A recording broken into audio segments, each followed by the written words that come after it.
justamente como eu falei no início, que foi o nosso grande inspirador para que a gente promovesse esse seminário. Então nós tivemos a oportunidade de organizar 2 visitas ao projeto Cultivando Água Boa, levando várias entidades, e ali junto com o CREA, Genivaldo ficou muito motivado e disse que a gente teria que retornar, porque na verdade ele já tinha vindo várias vezes aqui.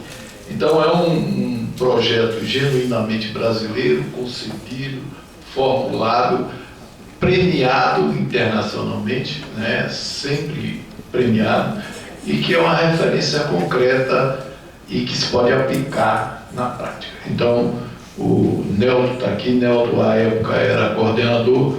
Infelizmente, na segunda visita foi justamente quando teve o golpe que ele estava sendo exonerado, né?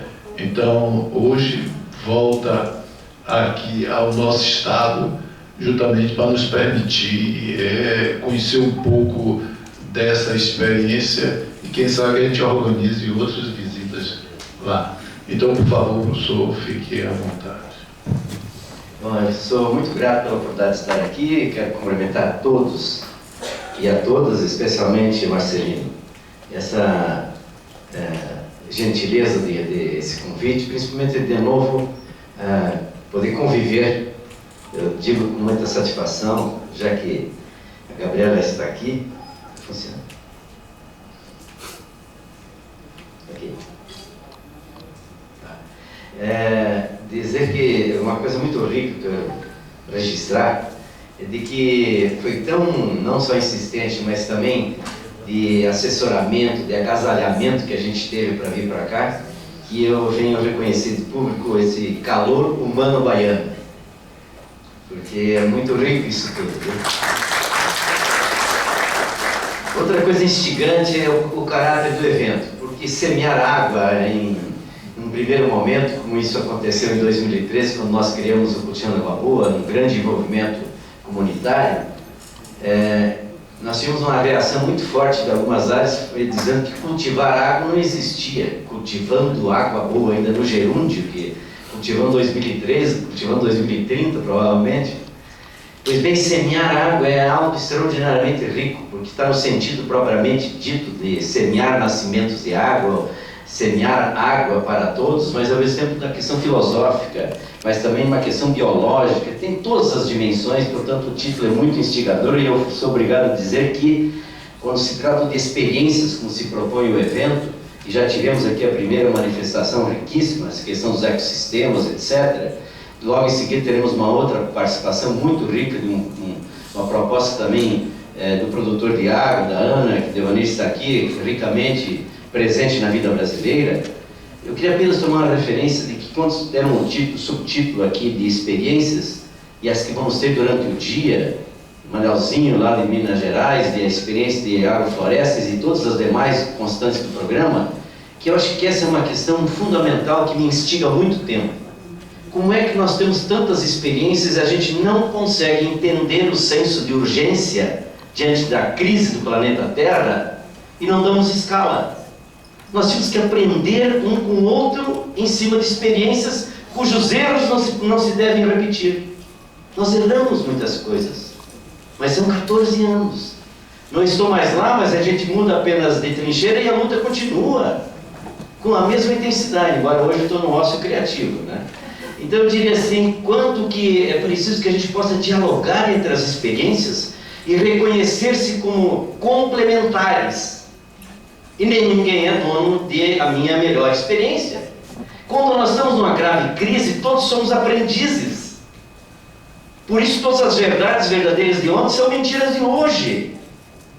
Aliás, quem disse com tanta sabedoria, a maior parte dos problemas de hoje vem das soluções dadas ontem. Então é preciso essa riqueza de aproveitar as experiências. E quais são as perspectivas? A atitude. É fazer acontecer. O fazimento talvez seja o melhor de todos os cimentos para a gente construir essa transformação planetária, porque é uma crise civilizatória. E finalmente eu diria que entre os desafios está, claro, no fazer e compreender que nós estamos diante de um outro momento, que são momentos ODS. Não dá para deixar de a gente isolar uma questão decisiva, porque pela primeira vez na história da humanidade há um consenso de 193 países com metas, e nós já perdemos um ano no Brasil. Só tem mais, né? 2030. Eu pergunto aqui, quantos municípios da Bahia, do meu Paraná, inseriram no currículo escolar, a partir de 2015, os Objetivos do Desenvolvimento Sustentável? Vamos falar um pouco sobre isso. Mas antes eu queria tomar liberdade, não dá para passar aqui, que só aponta, né? Então eu vou pedir a participação para acelerar um pouco essa parte inicial, e vou ficar um pouco desse lado aqui para não ficar muito, eu diria assim, não dar torcicolo, né? Dizer, Marcelino, e a todos que estão à mesa, a deputada, aos deputados que estiveram conosco nas duas vezes, e a todos que estão envolvidos nesse evento, que eu vou tomar liberdade de, ao final, voltar a essa questão. Nesta sala, todos têm liderança. Lá na escola, como líder estudantil, ou como cidadão, ou no seu bairro, ou na universidade, ou na Assembleia Legislativa, ou no governo do Estado. Está aqui o superintendente, que com admiração faço aqui minha referência. Então, o que significa essa compreensão de ser um líder, mas sustentável? Líder sustentável vai fazer história. Apenas líder, ele entra na história. Daqui a pouco ninguém lembra mais. O que é fazer história? É compreender que a maior crise da história da humanidade, e por isso ela é planetária, não é localizada, é uma crise estrutural, é uma crise, portanto, não cíclica, episódica, porque é a grande crise de um modelo que acabou. É impossível esse modelo de desenvolvimento que todos sabem, falam, e quantos que praticam. Modelo de desenvolvimento com padrões de produção e consumo insustentáveis. Ora, significa o quê? Risca-se esse modelo. Vamos ter etapa? Vamos ter. Compreender a resiliência? Vamos ter que compreender. Mas é preciso compreender que é outro jogo que precisa ser jogado. Senão a gente se ilude, faz de conta, faz greenwash. Porque se não tocar corações e mentes e gerar grandes transformações que passam pelas pessoas, pelas organizações, pela sociedade civil, pelas empresas, pelos governos, não vai acontecer. E vamos ficar expostos, porque agora vão medir. Todo ano vai ter uma medição. Que, aliás, agora em março já definiram, inclusive, os mais de 200 indicadores. Os verdes e os cinzas, porque os verdes já têm uma unanimidade. Os cinzas ainda estão terminando de discutir. E o Brasil tem um papel decisivo, inclusive, porque tem uma mulher brasileira, né, ligada, inclusive, ao nosso Instituto de Pesquisa, etc., que faz parte desse componente de consultores de indicadores. Então, eu vou dar um pulo. Pode tocar para frente, velho? Para poder fortalecer, se nós estamos falando de ODS rapidamente, é porque nós temos até uma ONU, com todos os seus defeitos e as suas fragilidades, mas que há algum tempo, isso vem, viu, né, lá de Estocolmo, vem Rio 92, Rio mais 20, etc, etc, etc, ele desagou, enfim, no Acordo de Paris, de compreender que isso tem como pano de fundo a própria Secretaria-Geral da ONU dizer claramente, nós estamos rumando ao abismo. Quem é que com sensatez, quem com um mínimo de senso de vivência e de sobrevivência continua rumando ao desfiladeiro sem mudar de rumo? Tem que mudar o rumo, que é o que a gente está conversando muito hoje aqui. Próximo. Isso significa, primeira coisa, compreender que a sobrecarga da Terra já se deu de maneira assustadora.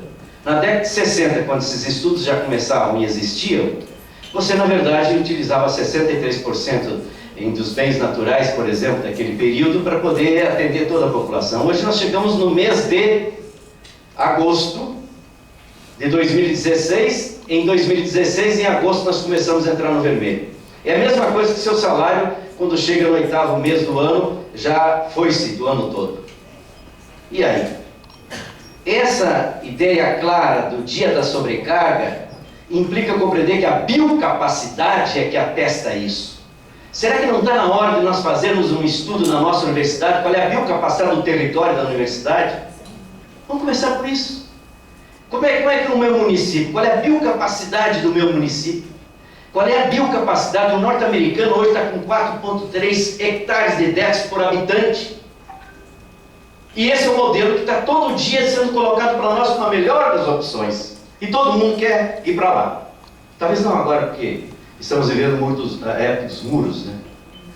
Os bicudos momentos da humanidade. Próximo. Então, próximo, por favor, vai tocando. Então, é uma crise civilizatória, para a gente ver todo o problema. E aí, estamos aqui de semear água. Então, água, energia, alimento, mudanças climáticas, justiças sociais, novas epidemias. Pode tocar para frente? Por favor. Por favor, vai tocando, que é só para a gente aguçar um pouco. Pode tocar. Essa apresentação fica à disposição de todos. Então, eu queria apenas fazer uma reflexão que todos nós sabemos, mas quando o Banco Mundial diz que nós corremos o risco nas próximas décadas aí de ter 6% ao menos de crescimento do PIB só em função do problema hídrico, e se todos já têm ideia de que a crise das mudanças climáticas, do aquecimento global, tem como primeira grande vítima o ciclo das águas, e seguem-se evidentemente outros problemas, como por exemplo, além do ciclo das águas, as consequências disso nos alimentos, na energia, nos sistemas urbanos, nos sistemas ambientais, e dentro da questão dos humanos, a crise hídrica e a crise das mudanças climáticas, os maiores atingidos são as populações mais pobres e as mulheres e as crianças. Seguindo, por favor. Isso implica, portanto, a gente também compreender como é que o norte-americano tem 1.280 litros de água de consumo, enquanto que nós na América Latina com 311. Esse é o caminho. E tem que ser água para todos, dentro do grande princípio humanitário extraordinariamente rico de paz para a água e água para a paz. Paz para a água é não colocar cocô na água, veneno na água, é não contaminar, poluir, degradar. Isso é paz para a água. Agora, a água para a paz é um componente geopolítico extraordinário de um processo de uma nova civilização, inclusive. Próximo. Isso, evidentemente, por favor. Próximo, nem vou falar sobre isso, que é quanto que nós estamos exportando de água. Agora, como é que a gente cuida da água? Isso aqui é uma região que é de veraneio da China, que tem, né, você pode ver lá a estrutura, inclusive hoteleira, né, e que na verdade tem alguns períodos, em alguns momentos, em alguns anos, que chega a isso do processo de eutrofização. Né, nutrientes orgânicos e minerais jogados à água com exaustão. Ah, mas é problema dos chineses. Ah, é? Próximo. Próximo. Isso aqui é agora. Isso aqui é Flórida. Ah, como é bom ir para Miami, né? Pois bem, vários condados estiveram interditados, decretados de emergência, né, a área, porque não dava para entrar na água. Resort, luxuosos, mansões, e com esse estado de graça. Próximo. E aí a erosão. Pecuária, etc. Isso aqui, inclusive, é um exemplo de uma região do norte do Paraná, que é de arenito, absolutamente sensível. Próximo.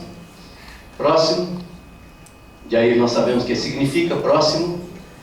Isso aí também a gente não sabe quem é que autorizou, quem deu licenciamento ambiental, foi os marcianos. Que isso? Mariana existe desde quando? Bahia fica longe, né? Próximo. Mas a gente faz isso também. Animais. Quando podia ser água florestal, que vai ter uma apresentação rica aqui, né, Rick? Água florestal cultiva água, convive, gera um maior equilíbrio e possibilita, portanto, um consórcio, uma biodiversidade. Eu tenho um pequeno sítio, estou fazendo agroecologia e, evidentemente, sistema agroflorestal, inclusive mandalas. É inacreditável que a natureza responde. Próximo. Vamos para frente. Próximo, pode tocar. Então eu queria agora, vai tocando, por favor. Alô? Questão social não vou nem falar, 76 famílias no mundo têm mais receita por ano do que 2,6 bilhões de pessoas. Está certo uma civilização como essa? É isso que nós queremos? Eu fui outro dia discutir numa faculdade de agronomia sobre a questão da agroecologia e o padrão de produção e consumo, e entrei fortemente no ODS 2, que fala em agricultura sustentável, e verifiquei uma constatação: todo mundo quer ser MAGE, maior produtor de soja. Cabem quantos MAGE no Brasil? Em 204 milhões de habitantes. Não tem uma pós-graduação no Paraná de agricultura familiar, mas tem mais ou menos 300 de competitividade.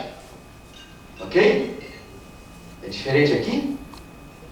E tem quantos milhões? 4 milhões de agricultores familiares no Brasil. Qual é a opção do modelo? Próximo. Então, na verdade, nós temos um padrão de produção em consumo sustentável e injusto. 20% da população consome 80% dos recursos naturais do planeta. E o consumo total em todo o mundo não permite isso. 30% superior ao suportável. Próximo. Vale dizer, é cenário de uma grande questão ética. A corrupção das corrupções é nós termos matado a oportunidade de nos tornarmos vivos. Porque é uma questão de valores. E valores, eles são de mudança profunda. Nós ouvimos muito a nossa querida pesquisadora falar em externalidades. Nós somos a sociedade das externalidades. Você vale quanto consome, você vale quanto que você aparenta, você vale quanto que você acumula, você vale quanto tem de cobiça, você é mais cidadão quanto mais consome. Vamos falar um pouquinho sobre isso também é sustentabilidade? Logo, próximo. Então, isso, em outras palavras, significa um paradigma de qualidade substituindo o de quantidade. Porque o paradigma de quantidade que nós estamos vivendo é o paradigma da quantidade ilimitada. Porque criamos há 200 anos o conceito de crescimento infinito e de produção ilimitada. E a natureza todo dia está dizendo, parem, eu não aguento mais. Mudem. São os gemidos da terra. Pois bem, mudar isso significa substituir um paradigma que é de conquista, de dominação, de acumulação, pelo paradigma do cuidado, da ternura, da compreensão de pertencimento à natureza e não de dominação, de conquista e de exploração exacerbada. É outra coisa. Eu pertenço à natureza, não me assumo a condição de ser o seu algoz. Isso é ligado a um pensamento que tem também seus 200 anos, que tem que mexer na universidade, tem que mexer em todos os cursos, que é o pensamento reducionista, tudo reduzido a uma mercantilização. Tudo é dinheiro. Porque é mecanicista. O que é a natureza? O que é o rio? É um baú cheio de tesouros e tira tudo que puder. E no mais rápido possível. E a natureza precisa dormir. Antes que outro chega, eu faço. Precisa comer, adubar. Ela precisa beber, tem que ter água, ou irrigação, ou chuva. Não compreendemos isso. Não compreendemos esse pensamento que é apenas unidimensional, que nada é unidimensional, nada é linear. Tentaram nos engessar num processo que me permita toda a sabedoria de um gênio como Francis Bacon, que está numa das cabeças desse aspecto, que era muito importante para a época. A natureza, a ciência tem que fazer com a natureza o que o Santo Ofício fazia com os seus infiéis, torturá-la para tirar o último dos seus segredos. Ok? Como é que troca essa matriz de pensamento? Olha o Einstein. Não vai mudar nada se não mudar o pensamento que gera aquilo que você está querendo mudar. Por isso, próximo, a ética do cuidado. Até o próprio Francisco, ele fala muito, não basta falar apenas na integridade dos ecossistemas. É preciso ter a coragem de falar da integridade da vida humana, da necessidade de incentivar e conjugar os grandes valores. Próximo. É por isso que vou rapidamente falar um pouco do programa que nós participamos ativamente, portanto é uma obra coletiva, não é do Nelton, apenas a gente ajudou a articular isso tudo em 2013. Eu saí agora a questão dos 20 e poucos dias, mas a gente, como eu disse, não tem por que deixar de, eu diria assim, não só defender e difundir aquilo que a gente fez de errado e que a gente fez de acerto, porque é uma experiência que não é nossa. Eu nunca deixei de deixar em cada lugar as palestras que fizemos. Nunca! Porque não é minha. É uma obra coletiva, ela tem que servir de campo de observação, de crítica, mas ao mesmo tempo de percepção, para poder, evidentemente, contribuir para aqueles que ainda têm dúvida de dizer, mas como é que eu faço? E esse seminário tem um como que eu faço, que são as experiências. Próximo. Então, isso aí, vocês, o slide anterior, colocava os nexos. Quando nós começamos o programa, a gente falava muito em conexões, não nexos, né, ser mais recente, porque a gente também trabalhava muito inspirado não só em Leonardo Boff, mas também Fritjof Capra, Henrique Leff. Nós trabalhávamos muito já desde a época com Edgar Morin, com Francisco Gutierrez e Paulo Freire. O que em outras palavras eu queria dizer? Não é possível fazer tudo aquilo que nós estamos querendo conversar e fazer sem mudar a governança. Aliás, uma nova governança. Porque não é só governo. Essencialmente tem que entrar governo, mas nós temos que ter governo, sociedade e empresas. Não é possível a gente imaginar que a gente vai... Ah, não, meu problema do lixo eu pago lá uma taxa é do governo, mas eu não separo. E se separa o carro, o caminhão, quando recolhe, põe tudo no mesmo balaio? É evidente que não dá. Aí você não chega aí, Singapura tem 43% de reuso, reaproveitamento e reciclagem da água. Quanto que nós temos de reuso da água em São Paulo, para falar em crise, ou Brasília que está em crise? Que política tem nos estados e no país de uso e reuso da água? Quando 40% da água que nós usamos em Salvador é de uso nobre, 60% não é de uso nobre. Ah, depende muito de dinheiro, ao contrário. Eu acho que essa me permite, professora, falar que é o campo da oportunidade, da sustentabilidade. É como é que você, na verdade, cria algumas oportunidades, mas ligadas com os ecossistemas e com a sustentabilidade. Eu vou falar depois, mas vou ter que fazer agora, me permita, Marcelino, que é a questão, por exemplo, das compras públicas com critérios de sustentabilidade. A Lula cria essa lei em 2010. É regulamentada um ano e pouco depois. Está totalmente em vigor. Quantos municípios, quantos estados e quanto que o governo federal está comprando com critérios de sustentabilidade? A lei existe. E isso atinge todas as cadeias. E as cadeias de valor, ainda mais quando nós estamos entrando com os ODS, em que não é apenas a pegada do produto, é a pegada da cadeia. Porque o social, o ambiental, e vou até colocar o econômico e também o cultural. O que significa do berço ao berço? Antes eu produzia, aí dos vencidos está aqui, jogue e danem-se. E agora? Mas como é que eu posso, de repente, encontrar uma empresa, por exemplo, um grupo lá na Inglaterra, que está nesse momento fazendo um acompanhamento de 7 mil produtos, 70 mil produtos para acompanhar toda a sua cadeia, desde quando coloca a semente lá, até chegar na mesa do consumidor e o que é feito com a embalagem. Calculado para ter ideia de qual é a pegada e qual é a pegada. Desde quando se faz um buraco. No sentido amplo. Aí eu tenho uma outra empresa que está com seu produto de iogurte. Você chega na gôndola e com o celular você vai saber quanto que aquele produto gerou de CO2. E quanto que os concorrentes geraram. E eu não estou muito interessado com isso no Brasil. Nós vamos entrar diretamente numa espécie nova de constrangimentos não antissanitários, não anticomerciais, constrangimentos de produtos que poderão ter daqui a pouco limitações. Por quê? Porque nós não vamos, quem sabe, se demorarmos, apresentar qual é o resultado do balanço hídrico daquele produto. E de novo é de toda a cadeia. Não é do produto, que até 10 anos atrás era, porque meu produto é muito bom. E daí? Como é que é dentro do seu produto? Fornecedor. Bom, na compra com critérios de sustentabilidade, isso dá um exemplo nosso. Não foi fácil, jurídico, administrativo, financeiro, ambiental, um ano e pouco, mas nós conseguimos sair de uma situação que lá nós tomamos café, meu deputado, que tinha tudo menos café, porque sempre é o menor preço. Não era fácil, o jurídico disse, mas nenhuma hipótese. Nenhuma hipótese mudar. Nós fazemos degustação de café orgânico. A diretora financeira, onde é que tem aquele café que a 100 metros ele sentia? Não pode comprar. Hoje nós já compramos, não estou mais lá. 78 milhões de reais com critérios de sustentabilidade, sem nenhum traumatismo nas cadeias de fornecedores, porque trabalhamos workshop, 1 ano e meio com a cadeia, 1 ano e meio dentro da empresa, 10% apenas. 13% do PIB brasileiro, quem compra são os governos. O maior comprador que existe em qualquer lugar é o governo. Vamos começar. Mas eu tenho universidades públicas estatais. Eu tenho empresas estatais. Olha que exemplo multiplicador e efeito demonstrativo se eu entro com isso, porque isso é tratar inclusive da questão da água. Mas em outras palavras, vou tocar para frente. Volto a falar de governança, portanto, é ter metas e compromissos compartilhados.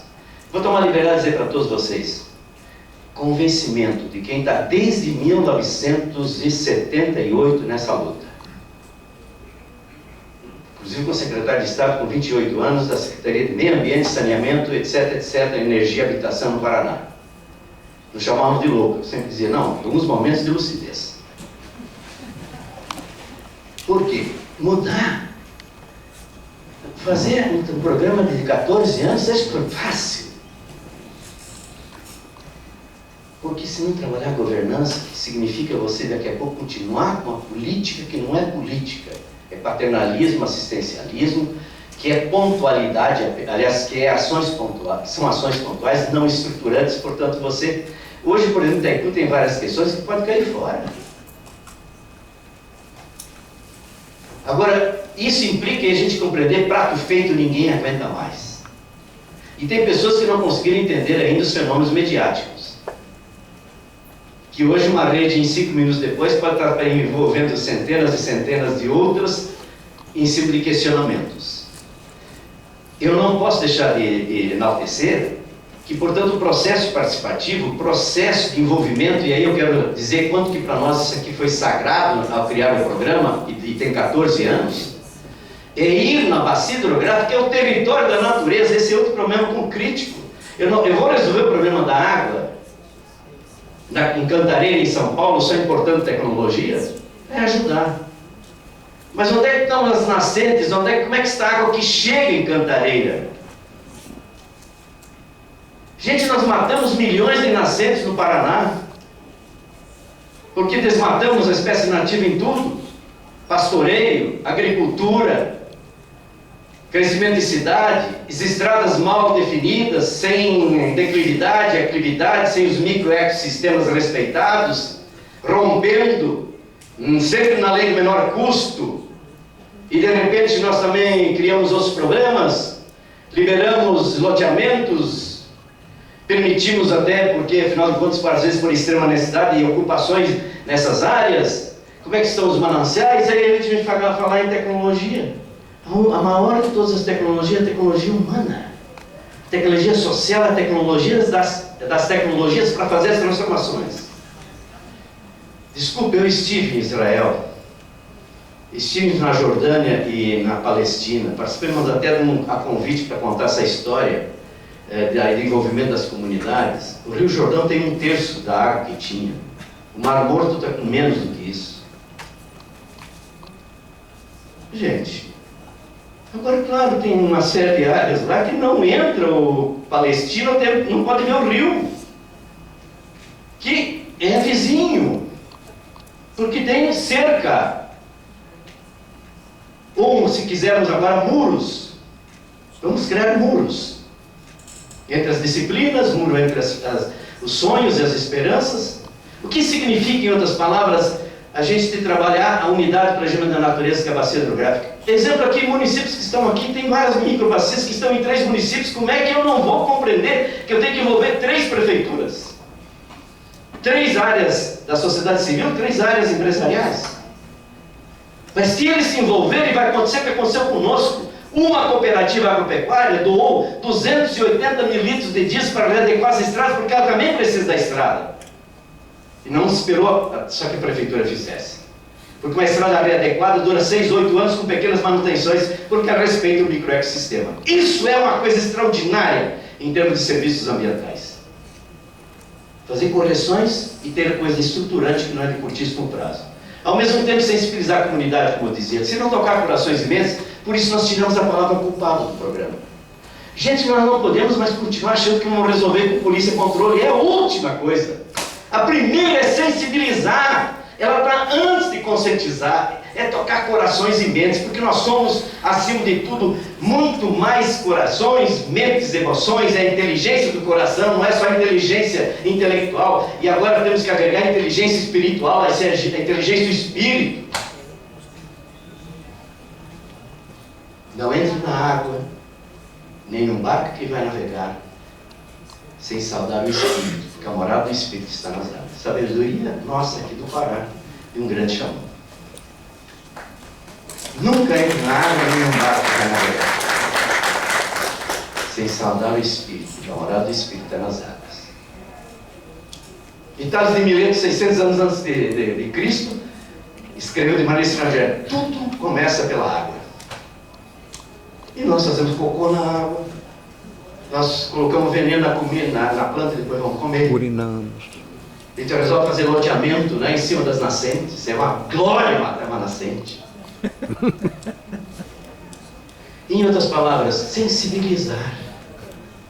Comitê gestor, coletivo educador e coletivo jovem. Cada município dos 29 tem um comitê gestor do programa multifacético, poluído, público-privado, sociedade civil no comitê gestor. São 1.600 representantes dos segmentos sociais nos comitês gestores. Coletivo educador. E sem educação também não dá para mexer, mas não é só educação na escola. Essa história que criancinha vai salvar o planeta, meu Deus do céu, com 8 anos, você achar que uma criança vai precisar 40 anos mais para ser presidente da Assembleia Legislativa ou diretor de Itaipu? Mas 40 anos significa o quê? 2057. É claro que as crianças, mas o que é mais importante também é trabalhar nas escolas. As crianças estão excelentemente avançadas. Mas como é que são os tomadores de decisão agora, já? Por isso, também as oficinas do futuro, que eu não vou poder falar. Aqui é Paulo Freire. Por que oficina do futuro? Você voltou para lá, sensibilizou, tirou a palavra culpado, fez reflexão para ação, criou estruturas permanentes. Desde 2013 existe o comitê gestor, existe o coletivo educador, existe o coletivo jovem. Por isso que o programa existe. Agora, por outro lado, as oficinas do futuro é uma das lamentações, a árvore da esperança, caminha adiante, para ter o pacto das águas. Só agora se fala em dinheiro lá, parceria. Como é que eu vou chegar? Ah, quem é que entra com dinheiro? Sempre tem a primeira palavra. Mas e quem é que entra com a grana?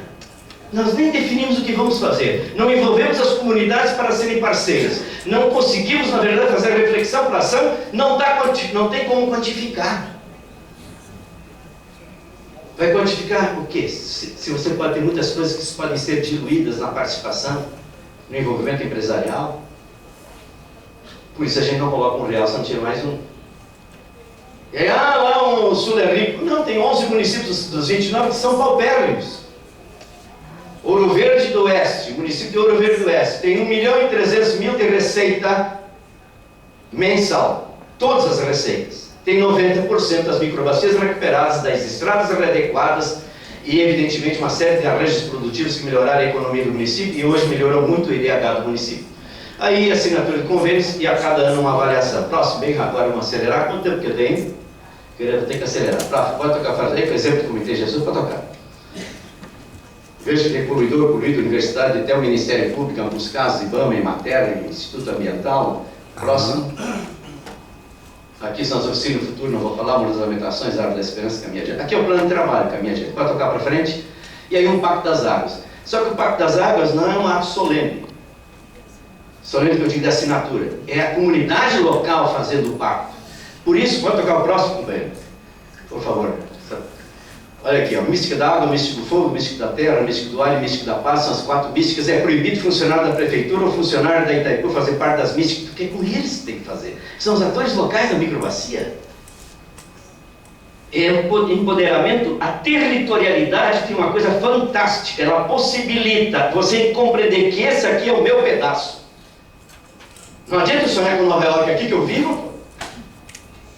Mas, por outro lado, o que significa essa cidadania individual e coletiva? Em que você não é objeto, é sujeito, que ajudou a construir um pacto, depois de todas essas etapas da metodologia ou da pedagogia, você, na verdade, se sente coautor. E aí vem uma possibilidade de co-gestão. E isso aí cria, por exemplo, a possibilidade para tocar o próximo. Próximo. Vai tocar aí, as mulheres foram as primeiras a ter uma sensibilidade extraordinária, como sempre. Disseram, isso aqui é coisa boa, próximo. E aqui, quando tem coisa boa, tem que ter torta, bolo. E aí vem com assim. E cada um pega o seu pedaço depois de assinar o pacto. Prefeitos que estão aqui, me desculpe dizer, nós temos que fazer uma inovação. O diretor da Itaipu, o prefeito, o presidente da República que estiver no pacto, ele vai falar depois das comunidades falarem. Depois dos rituais. É o último terço. Isso teve um problema sério no início. Por quê? Porque um pacto quem é que tem que pactuar? Os cotidianos. Por isso os ODS só vão dar certo se cair o cotidiano das comunidades. Senão de novo vai se passar. Rio mais 20, mais não sei o que, e nós não conseguimos. Por quê? Porque nem a Agenda 21, me empolgava tanto, deu certo, porque ela ficou no estratosférico. Poucos municípios aterrizaram com a Agenda 21. O ODS, se quiser transformar o mundo, tem uma oportunidade. Quem sabe podemos fazer um cosmético. Aí foi-se. Próximo. Prática de pensar nossa... Vamos lá, para frente. Agora eu vou passar rapidamente, isso aqui é o resultado. Até quando eu estive lá, mas eu sei que está na mesma linha, são centenas de nascentes recuperadas. Esse aqui é assessor diretamente do Benquimon, Sabalton. Ele veio 2 vezes e uma das razões também que ajudaram nós a receber o prêmio da ONU Água, DEC da Água, como a melhor gestão da água. Mas o que acontece?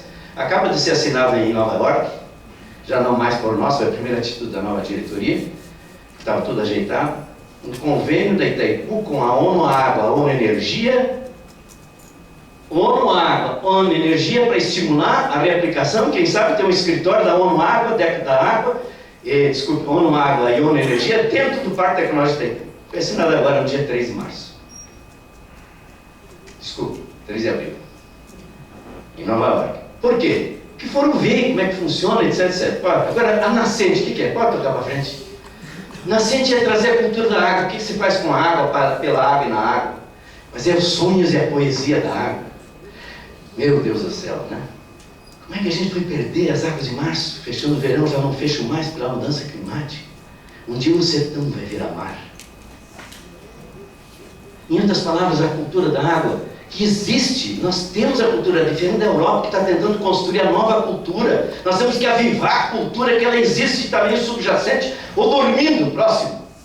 Isso implica, por exemplo, nas cisternas, próximo. Mas nós não fazemos uma cisterna se não tiver um projeto ecopedagógico para a aula de matemática lá na escola, com a cisterna, para usar a água da chuva, porque em muitas escolas 80% da água de uso não nobre é para lavar a caixa de esportes, para lavar uma assoalho, para o sanitário, para isso, irrigar, etc, etc. Pois lá nas escolas, que é um grande efeito, prefeitos que estão aqui, façam cisternas nas suas escolas, em todas, mas não faça obra física. Primeira obra é ecopedagógica. A aula de matemática vai calcular quanto que vai de areia em cima de ferro, quantos metros cúbicos, quanto que a escola vai gastar menos com a companhia de saneamento a cada 90 dias. Ter uma horta, para ter aula na horta, como é que eu vou ensinar fotossíntese? Como é que é a germinação? Irrigo uma horta, outra, um canteiro, outra não. Eu faço a interdisciplinariedade na prática. E vou criando cidadãos e cidadãs planetárias. Próximo. Agora isso levou ao que nós queríamos. Isso aqui, por exemplo, um produtor que estava desesperado, chegou a ficar internado. Por quê? Secou a nascente, secou o poço. Ele precisa de 10 mil litros de água por dia. Essa cisterna tem água. Essa cisterna aqui tem 450 mil litros com pequenos dispositivos para fazer a incipiente ainda filtragem, porque é para uso não nobre. Resolveu o problema da produção de suínos e de leite que ele tem, que é intensivo em água. Uso e reuso. Ele chorando, quando nós fomos lá entregar a cisterna, ele chamou e disse aqui, ó, aqui atrás já fiz a terraplanagem, agora vou fazer a próxima, estou fazendo uma poupança para fazer com o meu dinheiro, eu não quero mais ter problema com a água. Para aproveitar a água da chuva. Quanto que custa a água da chuva? Próximo. E quanto é que custa a chuva? Quanto é que custa uma nascente? Quanto é que custa? Eu não estou falando da questão da mercantilização, que eu concordo plenamente. Falando no sentido mais profundo, dos bens da natureza. Próximo. Aí já são exemplos. Próximo, são várias cisternas. Aí a política que precisamos ter, política de uso e reuso na área rural, urbana, industrial, etc. Os cursos de fazer o monitoramento da qualidade da água por bioindicadores, é fantástico, muda totalmente a cabeça das pessoas, é um efeito cultural extraordinário, porque pela primeira vez vão ver o que tem na água. Como é que uma região como essa, próximo, se transforma em algo assim? Portanto, você está cultivando a água, está semeando água, porque está retendo a água da chuva, não vai embora levando o solo. Isso aqui é um dos municípios mais programados que nós tínhamos. Olha a área toda do município, que já tem muita conservação de solo, próximo. Aí isso se aplica, portanto, claramente com de novo os ODS, porque nos ODS do Brasil, a terceira grande geração e emissão dos gases de efeito estufa é a agropecuária. 26% de todas as emissões vêm da agropecuária. Dentro da área da agropecuária tem o programa ABC, tem dinheiro à vontade, tem dinheiro. Não conseguiram gastar no ano passado. Agricultura em baixo carbono. uma prática da agricultura de baixo carbono no Brasil inteiro, se agregar 8 milhões de hectares a mais de plantio direto de qualidade, nós vamos evitar a emissão de 17 milhões de toneladas de CO2. Só com essa prática. E apenas 1/3 hoje da agricultura e agropecuária brasileira tem essa prática extraordinária. Próximo, que também é cultivador de água. Estradas. Estradas, como eu falei antes, pode tocar para frente, Paulo. Olha como é que fica uma estrada ecossistêmica, professor. Agora, como é que esse agricultor, às vezes com 10 hectares ou 15, concordou em mudar o trajeto da estrada, mudando totalmente aquilo que está com 40, 50, 60 anos, para uma estrada em linha reta ser aquela que vocês viram? Como é que esse agricultor que foi estimulado por Plantio do João Garante na época da ditadura, que era desmatar o que podia, eles fizeram no Paraná de maneira louca, vocês não têm ideia o que foi? Em 20 anos nós fizemos um estrago no Paraná de desmatamento e queimados mais do que toda a história do Paraná. Pois bem, com incentivo, agora como é que você chega lá com o programa Cultivando Água Boa e diz agora vamos ter que ter uma cerca e mata ciliar? Nem o código anterior, nem o atual fala em cerca. Nós agregamos a cerca. Porque é para tentar forçar uma delimitação, para entender isso aqui é para a vida, isso aqui é para a natureza, isso aqui é para nós, para seus filhos e netos. 90% das propriedades agrícolas nessa área tem menos de 50 hectares. Tem 11 municípios dos 29 que a média de propriedade é de 15 hectares. É nessa região, tem 1.400 quilômetros de mata ciliar com reflorestamento. De espécies nativas, portanto, mata ciliar para proteger os olhos d'água, como os cílios protegem os nossos olhos, e aí a similitude ciliar. Pois bem, 1.400 quilômetros sem um pagamento, sem uma indenização, sem uma briga, sem um protesto. Sem um protesto. Pacto das Águas, Oficinas do Futuro, sensibilização, comitê gestor, coletivo educador. Próximo. Isso, claro, está gerando hoje arantes produtivos locais. Hoje a região de novo é um polo nacional produtor de mel. Voltar as abelhas. Próximo. Quero só dizer para vocês que são 125 arranjos produtivos que surgiram nesses 14 anos. Ok? Então, como é que esse econômico mais equilibrado, ajustado, acabou emergindo? Próximo. Aqui eu não posso passar rápido, é um exemplo de uma microbacia que tem os coletivos, os passivos coletivos recuperados. Pode tocar bem rapidinho.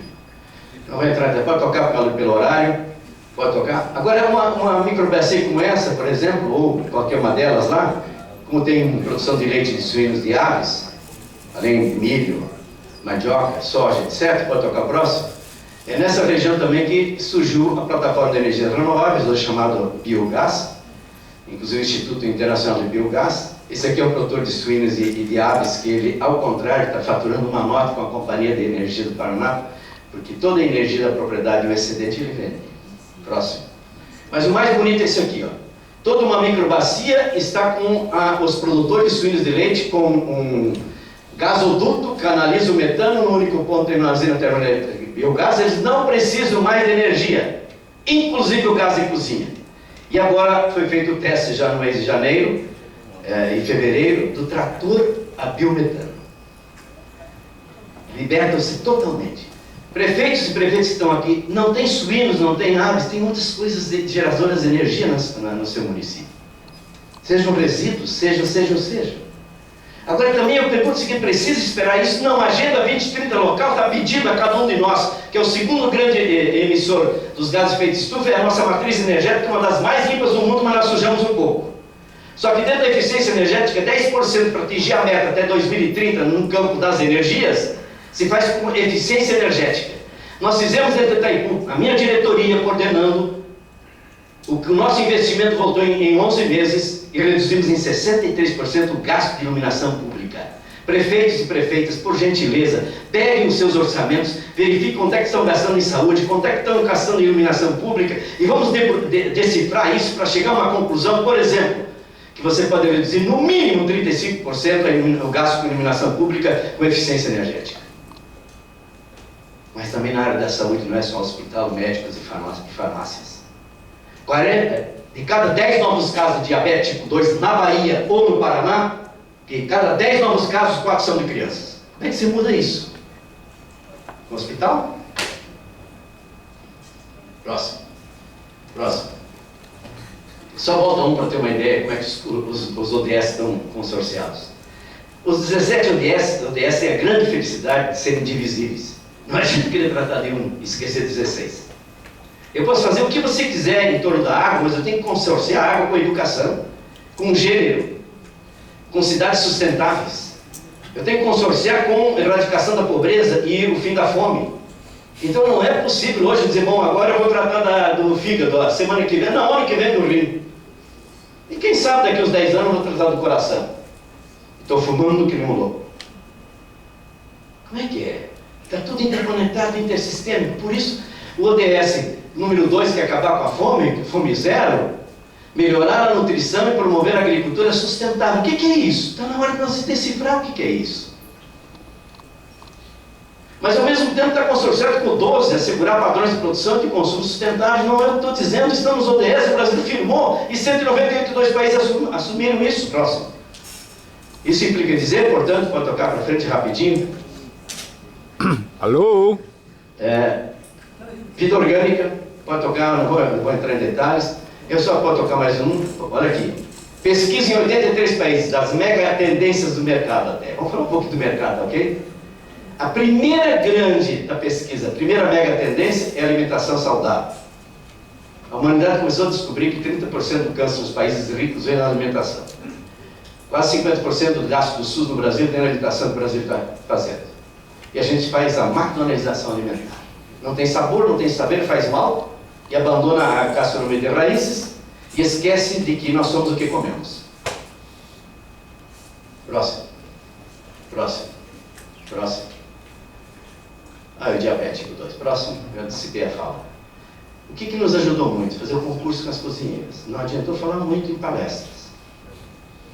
Quando envolvemos a cozinheira, que é quem manipula o alimento, e voltou a poder criar, a revisitar a avó, a revisitar a gastronomia de raízes, e de repente curso de gastronomia de raízes, curso de consumo consciente, curso de aproveitamento de alimentos, curso de sua saúde e sua alimentação, permitiu cada cozinheira premiada ser autora do livro de receitas saudáveis. Quanto é que custa isso no município? Hoje nós temos vários municípios que não é mais nós que fazíamos mais. Os municípios têm o seu concurso. Isso mexe com a nutricionista, com a direção da escola, com a equipe de funcionários, com a professora, mas com a merendeira, com a cozinheira, com a família, com a comunidade inteira. Porque o prefeito é o presidente da comissão de honra de julgamento dos prazos. Próximo. Vai lá. Próximo.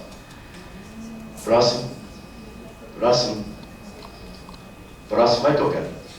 E aí hoje nós estamos com outro programa lá, que eu espero que eles vão continuar, chamado Cultivando Saberes, Sabores e Saúde. Tem 713 mulheres já. São muito mais sensíveis, se envolvem muito mais. Próximo. Vai tocando, quero terminar, por favor. Vai tocando. Vai tocando, por favor. Vai aí como é que a gente estimulou a agricultura local para chegar a 65% da merenda escolar produzida nos municípios. Senhoras e senhores prefeitos e todos que estão aqui, por favor, 40 milhões de brasileiros comem todo dia. O maior restaurante de Salvador não é o restaurante da esquina do hotel, é a merenda escolar. A Argentina inteira que come todo dia. Quantos municípios têm merenda escolar produzida em 80% do município? 30%. Ainda para ser orgânico, porque ainda tem a vantagem na lei. E façam logo antes que mudem. Próximo. Agora, para isso você tem que trabalhar junto, tem que fazer de novo um consórcio. Estou tratando de água, de alimento, de energia, estou tratando de governança inovadora, mas eu estou tratando de inclusão social e produtiva, eu estou tratando de agricultura familiar, eu estou tratando de um novo jeito de se alimentar, eu estou tratando de sustentabilidade, eu estou tratando, portanto, de saúde. Mas eu estou elegendo a vida para ser celebrada, e não a doença, que hoje nós criamos a cultura da doença e a cultura da morte. 80% das rodas de conversas que tem fim de semana é quem morreu, quem vai morrer, quantos exames fez, que acidente teve, que programa de mais gente morreu, ligar a televisão, morte. E aí, é a cultura da morte. Se eu continuar a cultura da morte, a água pode ser qualquer uma. Eu não faço nexos. Próximo. Aí vai para frente. Então, é associativismo. Fechou? É o associativismo, assistência técnica,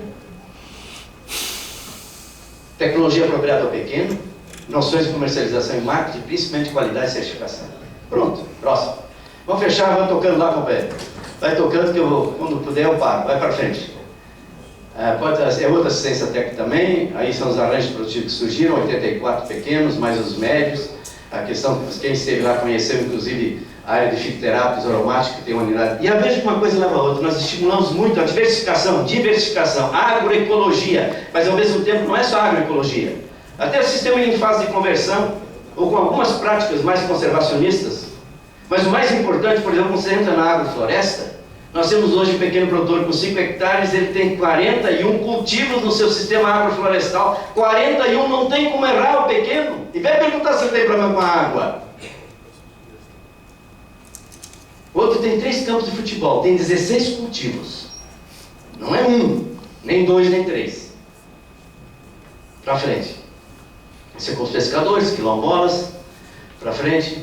Comunidades indígenas. Felizmente nós estamos com 3 comunidades indígenas com uma situação riquíssima, todos com 6 filhos, nenhum problema de subnutrição, todos com centro cultural, centro de nutrição, centro de artesanato, os catadores para frente, com a juventude para frente, etc. para tocar. Eu quero agora ir para o final para dizer o seguinte, por favor, vai tocando, tocando. Gênero é impressionante que floresceu da questão de gênero. Eu quero agora chamar um pouquinho a atenção